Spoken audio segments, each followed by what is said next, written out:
Rahman, hukum tata negara. Pemikiran hukum tata negara Fazlur Rahman ini di subbabnya ada 5, Ustaz. Pertama, konsep negara Islam. Kedua, hubungan Islam dan negara sendiri.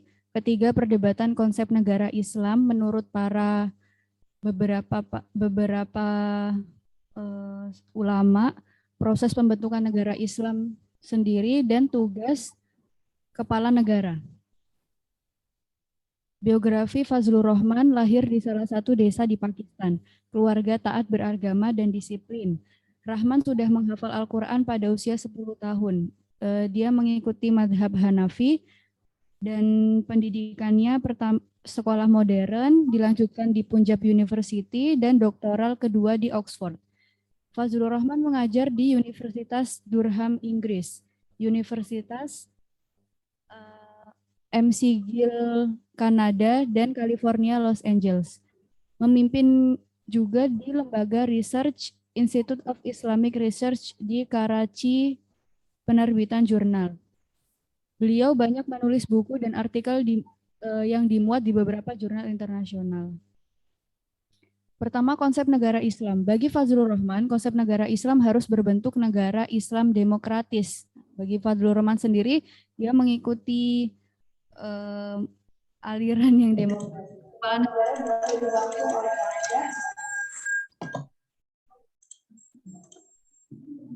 Apabila kepala negara berjalan tidak sesuai dengan syariat Islam, maka seluruh rakyat berhak menjatuhkan sanksi kepadanya. Yang kedua, hubungan Islam dengan negara. Hubungan Islam dengan negara sangat erat menurut Fazlur Rahman, sebab dasar negara dan sistem perundang-undangan harus bersumber dari ajaran Islam, Al-Quran, dan hadis. Pemerintahan yang keluar dari sistem nilai-nilai Islami menurut Fazlur Rahman tidak kredibel dan harus diberhentikan atau diganti dengan yang syariat Islam. Ketiga, perdebatan konsep negara Islam. Apakah Islam mengajarkan masalah kenegaraan atau tidak di dalam Al-Quran dan hadis? Yang kedua, bagaimana definisi negara Islam itu sendiri? Apakah Islam mengajarkan masalah kenegaraan atau tidak? Ulama sepakat bahwa Islam mengajarkan kenegaraan, artinya Islam dengan politik itu satu kesatuan. Namun Ahmad Syafi'i Ma'arif dan Nurholis Majid mengatakan bahwa Al-Quran tidak pernah menyebut masalah negara. Sedangkan itu tadi dari beberapa pemikir Muslim. Bagaimana definisi negara Islam itu sendiri? Nah, definisi negara Islam menurut Fazlur Rahman, dia harus bermayoritas orang-orang Muslim, seperti Malaysia, Saudi, Indonesia, Pakistan, Republik Islam, dan Turki setelah runtuhnya Utsmaniyah. Namun, beberapa negara yang bermayoritas Islam tersebut tidak sepenuhnya menegakkan hukum Islam. Kemudian muncul opini bahwa negara dengan hukum Islam sudah tidak ada lagi di dunia ini. Itu yang tertulis di artikel tentang Fazlur Rahman ini, Ustaz. Kemudian proses pembentukan negara Islam. Konsep negara Islam sebagaimana yang dirumuskan Fazlur Rahman berbeda dengan beberapa cendekiawan Muslim lainnya. Sebab bila diteliti, Rahman tidak banyak mengutip ayat-ayat Al-Quran dan Sunnah Nabi. Berbeda dengan Al-Maududi, ia merumuskan tujuan negara Islam merujuk pada surah Al-Hadid ayat 25. Sedangkan Muhammad Asad menjelaskan tujuan negara Islam didasarkan pada ayat Al-Quran surah Ali Imran ayat 103 sampai 104. Tapi menurut Fazlur Rahman sendiri dia jarang jarang mengutip ayat-ayat Al-Quran. Tidak ada landasan dari ayat Al-Quran dan Sunnah Nabi secara tertulis. Fazlur Rahman quotes, the all important objective an Islamic state are Ustaz boleh? Ya benar. Ya boleh. Ustaz. Boleh Ustaz. Nah, Ustaz. Itu. Ya silakan. The all important objective an Islamic state are safeguard the safety and integrity of the state, the maintain law, and to develop the country so that every individual in it may be realize his full potential and contribute to the well-being of the world. Nah, intinya ini seperti tadi apa namanya, bahwa sistem negara yang baik menurut Fazlur Rahman itu yang tidak jauh-jauh dari syariat Islam sendiri. Yang kelima, tugas dan wewenang kepala negara. Menurut Fazlur Rahman, dua macam sistem pemerintahan di dunia, ada monarki dan republik. Monarki, raja dan perdana menteri sebagai kepala dan republik, presiden sebagai kepala negaranya. Konsep negara Fazlur Rahman pertama condong kepada negara demokratis. Yang kedua, menurutnya membentuk negara itu tentang bagaimana menentukan keinginan rakyat yang berbeda-beda. Jadi harus adil dan makmur. Rahman melaluinya dengan sistem yang dimulai dari bawah atau disebut dengan grassroots. Grassroots sendiri adalah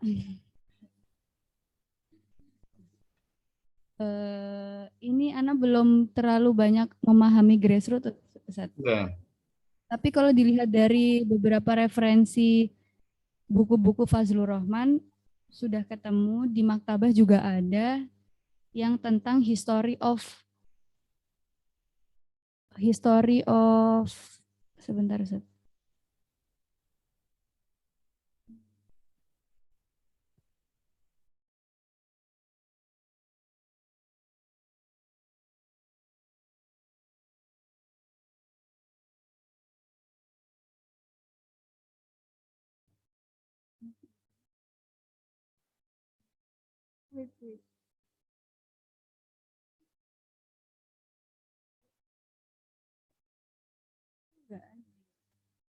Oh, gelombang.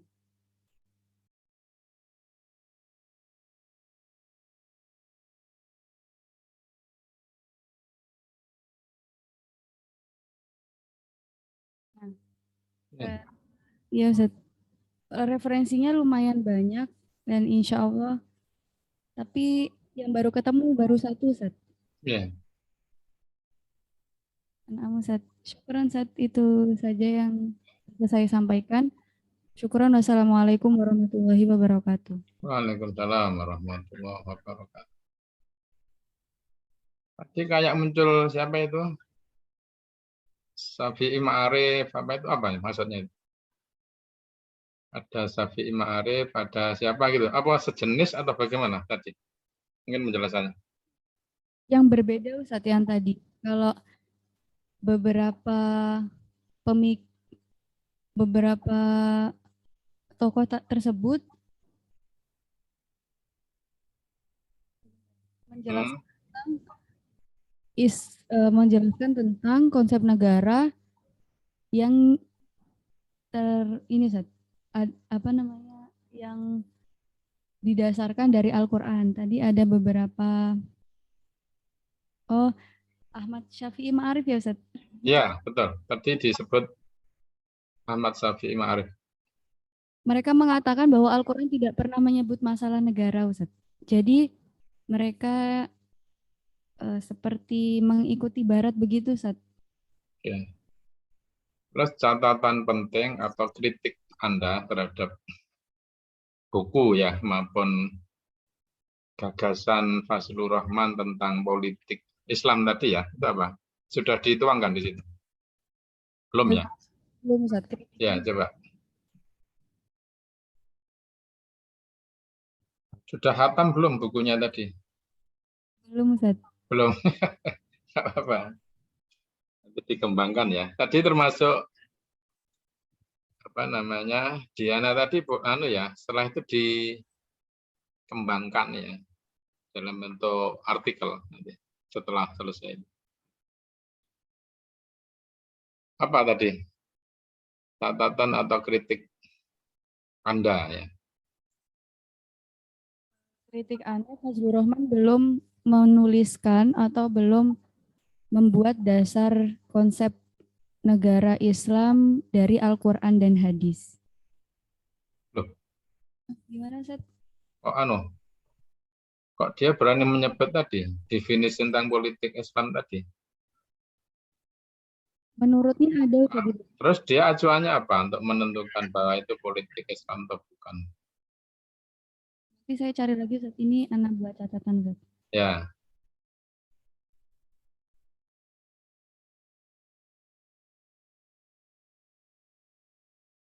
Halo, Ustaz. ya. Coba itu ya pola kerangka berpikirnya begitu. Artinya satu tetap ya antara gagasan itu harus berdampingan ya dengan karya-karya fenomenalnya. Kan banyak ya. Terus yang kedua, antum harus bisa menyeleksi tentang karya fenomenal terkait dengan politik tadi, filsafat politiknya. Ustaz. Hanya nanti antum atau semuanya tadi nanti akan menemukan pertama adalah apa? Sumber utama, sumber pendukung, sumber tambahan. Kalau sumber utama tadi adalah buku-buku yang memang ditulis oleh beliau, misalnya Fazlur Rahman tadi. Tapi memang tidak mudah ya. Tapi itu sangat bagus sekali kalau kita bisa mengakses ya buku. Yang kedua, biasanya untuk memahami ya, apalagi gagasan tokoh itu juga tidak gampang, maka melalui sumber-sumber pendukung atau tambahan itu melalui apa? Melalui jurnal tadi. Saya jurnal membahas tentang Fazlur Rahman gitu. Itu kan akan banyak catatan-catatan di sana. Termasuk misalnya ya buku-buku yang membahas tentang pikiran-pikiran Fazlur Rahman tentang politik itu juga bisa dijadikan sebagai referensi ditambah. Ustaz. Itu ya kira-kira. Ustaz. Ada yang disampaikan? Silakan. Sepertinya tidak ada yang ingin bertanya, Ustaz. Oh silakan. Nggak ada? Oke, Ustaz. Ya silakan, silakan.